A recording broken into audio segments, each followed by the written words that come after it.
मेरी गाड़ी out of control हो गई। मैंने बहुत कोशिश भी की कि कुछ भी करके गाड़ी को कंट्रोल में कर लूं, पर वो सामने ही आ गई थी और सीधे टक्कर लग गई। मतलब सुमन सच बोल रही थी, गाड़ी जो है वो ड्राइवर नहीं बल्कि कृतिका तुम चला रही थी। तीर्थ भैया, कृतिका सच किसी को नहीं बताएगी। अब ये सच ना सबको पता चलेगा, पहले पुलिस को, फिर सुमन को, फिर पूरे सराफा को। उसने सबके सामने वादा किया ना कि अगर शाम तक कृतिका का जुर्म सबके सामने नहीं ला पाए तो मेरे ऋषि से उनका रिश्ता तोड़ देंगे। तो अगर कृतिका ने गलती की है उसे उसकी गलती की सजा मिलेगी। कृतिका कुछ देर सबके साथ टाइम बिता लो, ज्यादा वक्त नहीं है तुम्हारे पास। इसके बाद खुद तुम्हारा हाथ पकड़ के मैं पुलिस स्टेशन लेके जाऊंगा तुम्हें।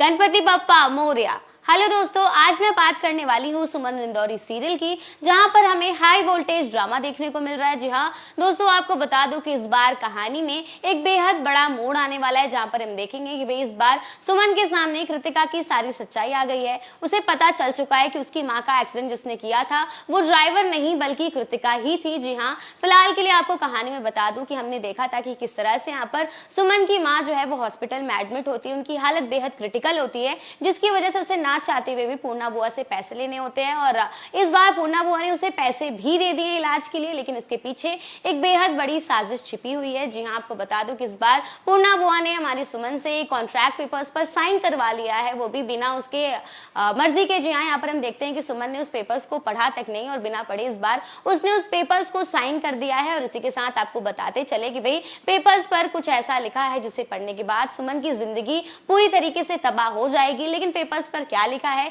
ये तो आने वाला वक्त ही बताएगा। इसी के साथ आपको बता दूं कि भाई कहानी में हम देख सकते हैं कि भाई धीरे धीरे सुमन और तीर्थ के बीच नजदीकियां बढ़ते हुए दिखाई दे रही हैं। जी हाँ, कहानी में हम देख सकते हैं कि तीर्थ सुमन की माँ का इतना केयर कर रहा है, इतनी देखभाल कर रहा है उनकी, उनको अपने हाथ से खाना खिला रहा है। और ये सब देखकर कहीं ना कहीं इस बार सुमन के मन में तीर्थ को लेकर काफी अच्छी भावनाएं आना शुरू हो चुकी हैं और कहीं ना कहीं इस बार सुमन तीर्थ से इंप्रेस भी होते हुए नजर आएंगे और इसी बीच इन दोनों के बीच प्यारी सी नोकझोंक भी होते हुए दिखाई देगी। और इसी के साथ आपको बता दूं कि कहानी में एक बेहद बड़ा मोड़ आएगा, जहां पर हम देखेंगे कि पहले तो यहाँ पर डिस्चार्ज हो जाती है सुमन की माँ और जैसे ही सुमन और उसकी माँ घर पहुंचते हैं तो सभी मोहल्ले वाले, सभी पड़ोसी लोग बेहद खुश होते हैं काफी लंबे समय के बाद उन्हें देखने के बाद। और इसी के साथ यहाँ पर सुमन को सुनाई देता है कि कोई हंगामा चल रहा है उसके मोहल्ले में, जहां पर उसे देखने को मिलता है कि भाई पूर्णा बुआ उस एक औरत को उसके घर से निकाल रही है, उसके सामानों को फेंक रही है। और यहाँ पर जैसे ही सुमन पहुंचती है तो उसे पता चलता है कि वो औरत कोई और नहीं बल्कि उसी ड्राइवर की पत्नी है जिसने सुमन की माँ का एक्सीडेंट किया था।